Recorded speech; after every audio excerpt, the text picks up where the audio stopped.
بسم اللہ الرحمن الرحیم۔ ویلکم ٹو مدن کی باتیں۔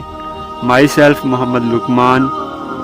ایک نوجوان نے ایک عالم دین سے پوچھا، میں ایک جوان ہوں اور نامحرم دیکھنے کے لیے مجبور ہوں اور اپنے آپ کو روک نہیں پاتا، اس صورت میں کیا کروں؟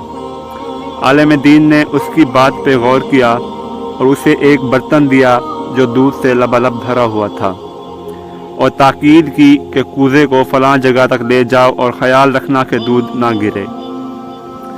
پھر کہا، میں خود بھی ساتھ چلتا ہوں، اگر تم سے دودھ گرا تو میں سب لوگوں کے سامنے وہیں تمہیں اس چھڑی سے ماروں گا۔ جوان کوزے کو صحیح و سالم منزل تک لے گیا، اتنی احتیاط سے کہ ایک قطرہ بھی دودھ کا نہ گرا۔ تب عالم دین نے اس سے پوچھا، راستے میں کتنی لڑکیاں کو دیکھا؟ جوان نے جواب دیا، کسی کو بھی نہیں۔ میں اس فکر میں تھا کہ دودھ کو احتیاط سے منزل تک نہ پہنچا دوں تاکہ لوگوں کے سامنے مار کھا کر ذلیل نہ ہوں۔ عالم دین نے کہا، یہ اس مومن کی داستان ہے جو خدا کو ہمیشہ اپنے کاموں پہ حاضر ناظر جانتا ہے، اور قیامت کے دن وہ نہیں چاہتا کہ وہ اپنے حساب و کتاب کے ذریعے لوگوں کی نظروں سے گرے۔